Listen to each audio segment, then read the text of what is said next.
दोस्तों नमस्कार। हाल ही में केंद्रीय कर्मचारियों के वेतन में संशोधन के लिए 8वें वेतन आयोग को मंजूरी दे दी गई है।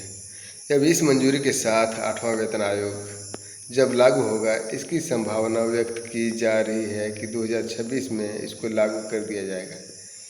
इसके लागू होने के साथ केंद्रीय कर्मचारियों के वेतन को रिवाइज किया जाएगा और उसमें कुछ वृद्धि होगी।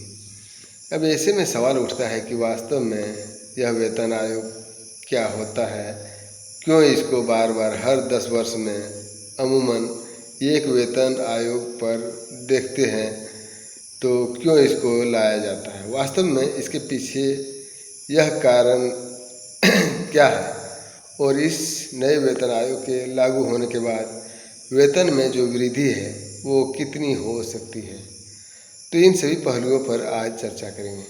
तो चलिए शुरुआत करते हैं आज के इस वीडियो को।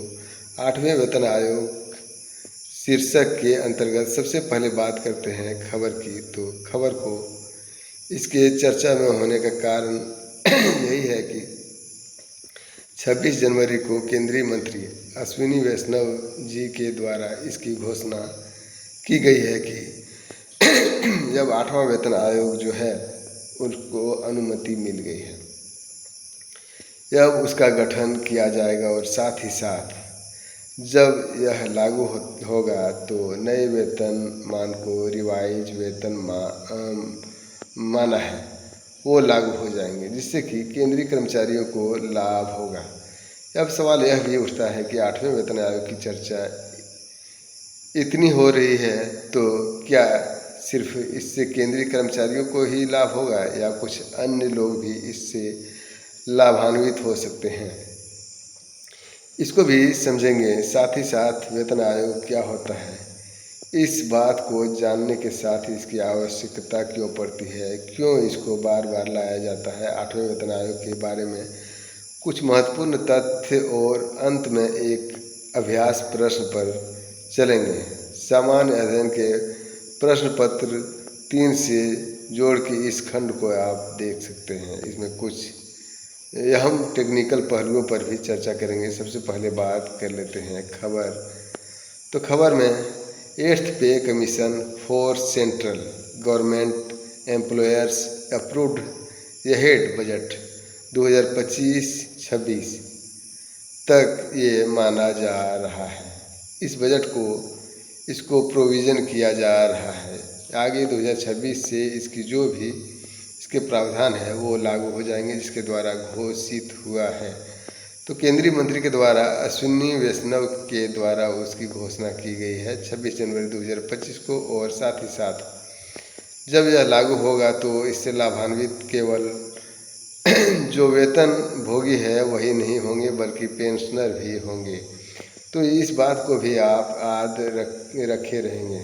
चलिए हम चर्चा को शुरू करते हैं। सबसे पहले यह जानते हैं कि वास्तव में वेतन आयोग क्या होता है। तो दरअसल जो वेतन आयोग होता है वह केंद्र सरकार का उसके द्वारा स्थापित किया जाता है एक ऐसा निकाय होता है जिस निकाय का क्या कार्य होता है। यह कर्मचारियों को जो भी वेतन पे होते हैं, कर्मचारियों को दिया जाने वाला जो वेतन होता है, जो सैलरी होती है, उसमें बदलाव के लिए उसकी समीक्षा करता है। उसको देखेगा कि यह कितना बदलाव अपेक्षित एक निश्चित समय के बाद 10 वर्षों का जो समय होता है उसमें बढ़ी हुई महंगाई के साथ कितना बदलाव किया जाना चाहिए। इसके अलावा अन्य कारकों पर भी विचार किया जाता है। वह मुद्रास्फीति हो सकती है, वह महंगाई हो सकती है, वो लोगों के रहन सहन और उसके खर्च होने के जो स्तर है उसमें बदलाव हो सकती है। तो इन सभी पक्षों पर विचार करने के बाद इसकी समीक्षा की जाती है और फिर यह सिफारिश करता है कि इसका मतलब केंद्र सरकार का एक ऐसा निकाय जो कि केंद्रीय कर्मचारियों के वेतन ढांचे में बदलाव की सिफारिश करता है। अब यह तमाम पक्षों पर समीक्षा करने के पश्चात यह वेतन आयोग की संरचना वित्त मंत्रालय के व्यय विभाग के अंतर्गत आती है। इनको भी आपको याद रखना है और इसका गठन जैसा मैंने शुरू में बताया कि अमूमन 10 वर्षों के बाद किया जाता है। एक सामान्य रूप से यह परंपरा देखने को मिली है। पहला वेतन आयोग 1946 में स्थापित किया गया था और आज़ादी के बाद से अब तक इससे पूर्व की अगर बात करें तो 7 वेतन आयोग गठित हो चुके थे। इसको लेकर अगर उस संख्या में जोड़ देंगे तो यह 8वां वेतन आयोग है। इसलिए इसको नाम से ही स्पष्ट है, 8वां वेतन आयोग की संख्या 8वीं हो जाएगी। 7वें वेतन आयोग का गठन 2014 में किया गया था और इसकी सिफारिशें कब लागू हुई थी तो 2016 में इसकी सिफारिशें लागू हुई थी। ठीक उसी प्रकार 10 वर्षों बाद 2026 से जनवरी 2026 से ऐसी संभावना है कि 8वें वेतन आयोग की सिफारिशें भी लागू हो जाएगी। इसके अलावा सरकार के लिए वेतन आयोग की जो सिफारिशें होती है, वेतन आयोग द्वारा की जाने वाली जो सिफारिशें होती है, अब आपके मन में ये सवाल उठ रहा होगा कि क्या वो बाध्यकारी होते हैं? तो देखिए, सरकार इसके लिए बाध्य नहीं है। यह पूर्ण रूप से सरकार के लिए स्वेच्छित है। सरकार चाहे तो इस वेतन आयोग की सिफारिशों को मान भी सकती है और नहीं भी मान सकती है। तो ये आप ध्यान रखें कि इसकी सिफारिशों को मानना सरकार के लिए अनिवार्य नहीं है। या वेतन आयोग की आवश्यकता क्यों पड़ी, इस पक्ष पर भी विचार कर लेते हैं। तो दरअसल वेतन आयोग की जरूरत इसलिए पड़ती है क्योंकि वेतन में संशोधन की आवश्यकता पड़ती है क्योंकि समय के साथ विभिन्न चीज़ों में बदलाव आता है, विभिन्न पहलुओं के बदलाव आते हैं। वो पहलू कौन से हो सकते हैं? वो पहलू होता है आर्थिक परिदृश्य, क्योंकि सरकारी कर्मचारियों का जो वेतनमान होता है, जो भत्ता होता है, अन्य लाभ होते हैं, उसका आकलन किया जाता है। फिर वेतन में संशोधन की सिफारिश की जाती है और इसमें जो कारक जिम्मेवार होते हैं वह सारे कारक यहाँ पर आपको उदाहरण स्वरूप दिए गए हैं। जैसे कि मुद्रास्फीति हो सकती है, आर्थिक स्थिति हो सकती है, जीवन यापन की लागत और प्रचलित बाजार दरें हो सकती है।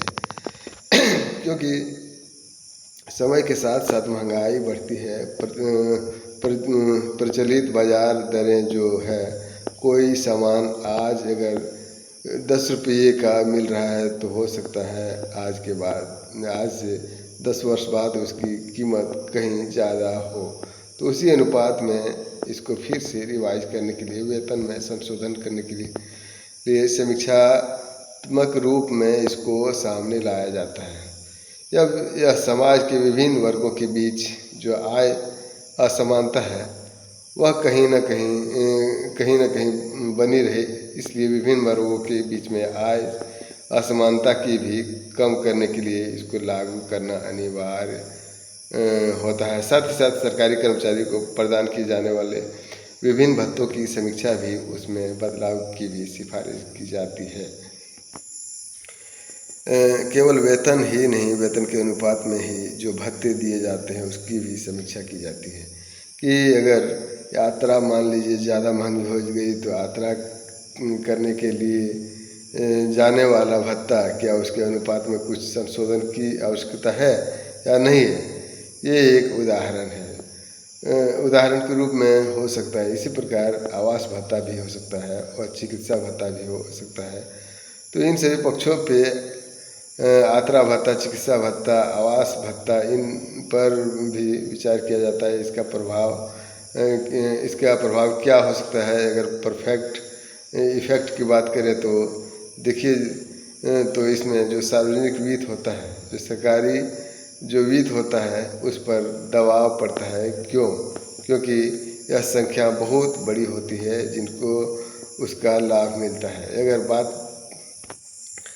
बात करें सिर्फ केंद्रीय कर्मचारियों की, तो इस बार ही अगर आप देखें तो 50 लाख प्लस वेतन भोगियों की भी संख्या और 50 लाख प्लस जो है वो पेंशन भोगी की भी संख्या है।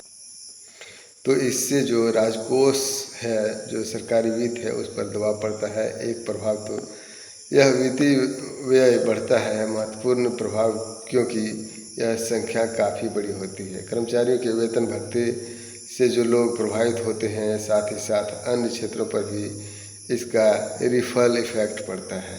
रिफल इफ़ेक्ट क्या होता है? जैसे उदाहरण के रूप में आप देखें, किसी नदी में जब आप एक कंकड़ फेंकते हैं तो लहरें उठती हैं। एक लहर से दूसरी, दूरी से तीसरी ओर वो फैलती है और फैलने के साथ वो किनारों तक जाती है। तो रिफल इफ़ेक्ट का मतलब है भी हुआ, यही चीज़ हुआ।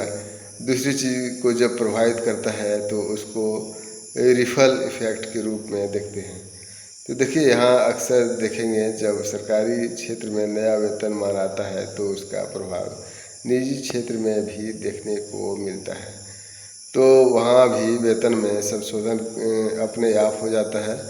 ये इसी रिफल इफ़ेक्ट का परिणाम होता है। साथ ही साथ केंद्र में अगर नया वेतनमान लागू होता है तो जो राज्य होंगे वो भी विवश होते हैं अपने यहाँ नए संशोधन की करने के लिए। और उसका आधार क्या बनेगा? आधार बनेगा केंद्रीय वेतन आयोग की जो सिफारिशें होती है, संदर्भ बिंदु के रूप में, केंद्र बिंदु के रूप में उसी का उपयोग किया जाता है। तो इस तरह से हम देख सकते हैं, इसका रिपल इफेक्ट भी देखने को मिलता है। आगे चलेंगे तो बात करेंगे 8वें वेतन आयोग की मुख्य बिंदुओं के ऊपर, लेकिन इससे पहले आपको सूचित कर रहे हैं कि आप देख रहे हैं न्यूज़ हर्पल चैनल का नाम है। अगर आप इस वीडियो पर पहली बार आए हैं तो लाइक, शेयर और सब्सक्राइब जरूर करें। वहीं पर बात करेंगे 8वें वेतन आयोग के बाद। इससे पहले जो है 18 महीने के डीए एरियल सरकार देने की नाम नहीं ले रही है, जो कि कोरोना काल में नहीं दिया गया था। तो दोस्तों, ये सरकार, इस सरकार पर उम्मीद बहुत कम ही रखता है लोग। ये सरकार कहती कुछ और है और करती कुछ है। वहीं पर बड़े बड़े मीडिया की बात करें तो आज तक अंजना कश्यप, ओम कश्यप या श्वेता तिवारी जैसे बड़े पत्रकार की चुप्पी साधी हुई रहती है। मैं समझता हूँ कर्मचारियों की आवाज़ को उठाना चाहिए। वो एक बड़ा न्यूज़ चैनल है, उसकी आवाज़ सरकार के कानों तक पहुँचती है, लेकिन वो चुप्पी साधी हुई है। इस तरह की बातें तमाम एक्टिविस्ट या बड़े बड़े पत्रकार या फिर बड़े बड़े टीचर जैसे खान सर हो गया, या फिर दृष्टि IAS जो चलाता है वो है देवी कीर्ति सर जो है, वो भी बताते हैं, वो भी कहते हैं कि समय पर लागू होना चाहिए ये सब चीज़ें, क्योंकि ये कर्मचारियों का और देश की भविष्य की बात है। आपकी क्या राय है? कमेंट बॉक्स में जरूर लिखें। वीडियो अच्छा लगे तो लाइक, शेयर और सब्सक्राइब जरूर करें। जय हिंद, जय भारत।